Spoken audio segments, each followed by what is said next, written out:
Well, that's life. And if he's Greek, that's fine. If he's not, that's even better. And I want to have 2 kids. I want to be comfortable. If I'm wealthy, that's good. But if not, that's okay. And I don't want him to be like my dad.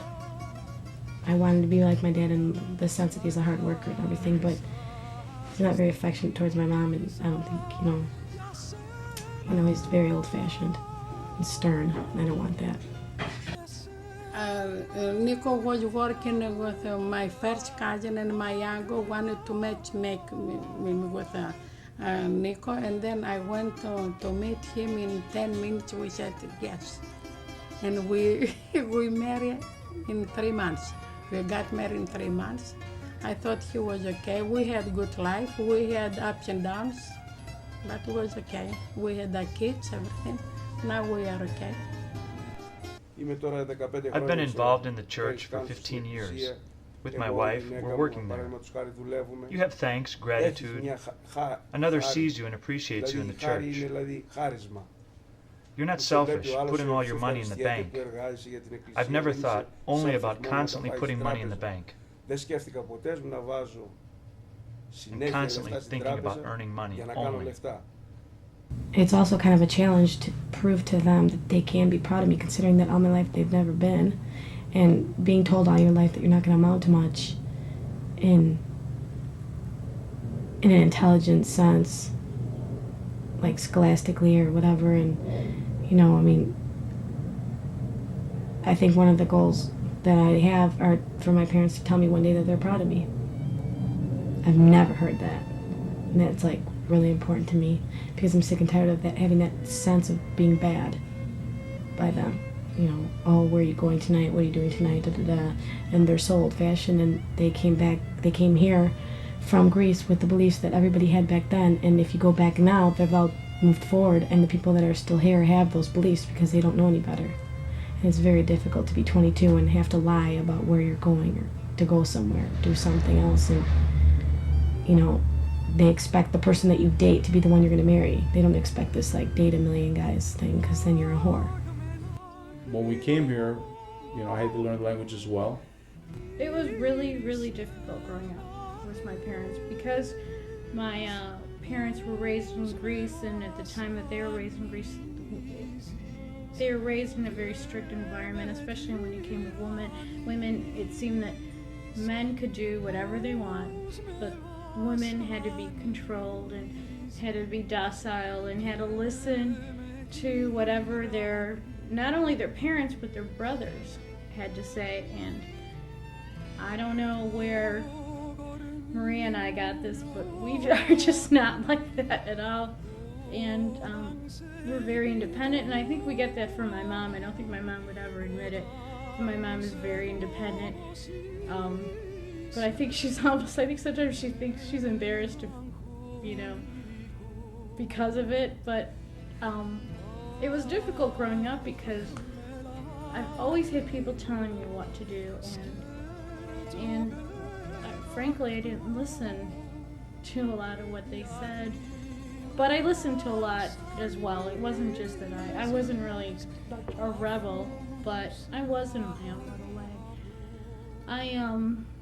I stayed at home until I got married, because I did that for my parents' sake, and probably maybe because I was scared, because they were so overprotective of me all those years. I'm sure that affected me.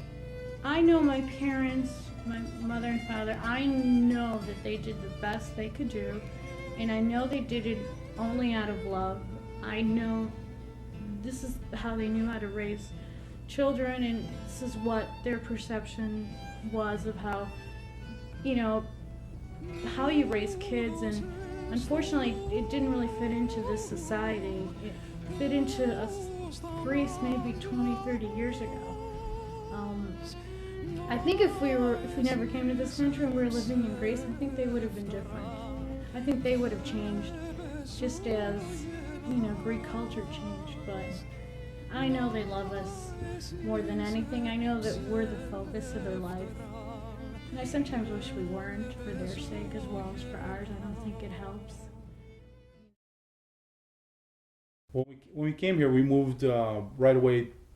After about a year, we moved back to what they call New Greektown, which is in Chicago and all that. And everybody around there is Greek. I mean, that's how ethnic Chicago is. I think you move into certain neighborhoods and they're all Italian, they're all Polish, whatever, and you can stay there. I knew people that lived in that neighborhood for 30, 40, 50 years and never had to speak a word of English. Because everybody, all the shops, everything they needed, the services are all Greek. And I know the same thing happened with Polish communities and Hispanic and so on. So initially, you go into that kind of neighborhood, but you got to remember, you got to come out of it. You have to be able to blend in with the rest of society, which is what this country is made of. It's a melting pot.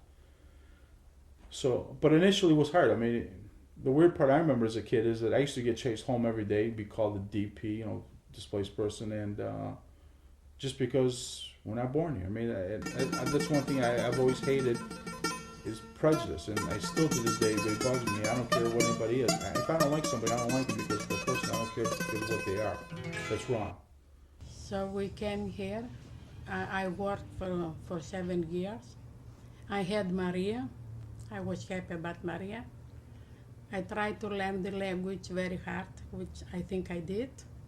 I was happy. I thought that life here would be more free, but it's a routine. It's a routine.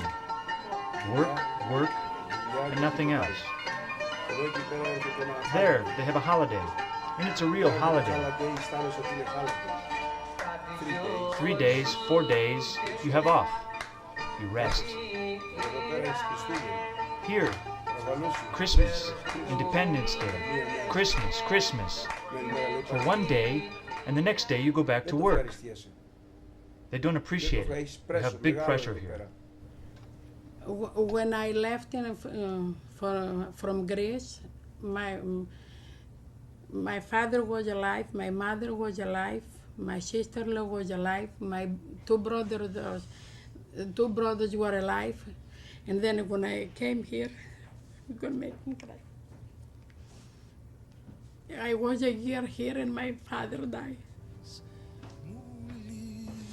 And then my brother-in-law died, two brother-in-law died, and my sister died. Now I have only in Greece one brother and two sisters, and I have only a first cousin. I don't have so many relatives, they all gone. But I remember the last time when I said goodbye to my father, and he said, you two living too, nobody's gonna stay with me. The last picture that I remember from my father, when he died, I was always with my father all my life. When I came to this country a year later, he died, and I couldn't take it. I was very upset because I wanted to go back, but I could. Now, the gas tank is empty.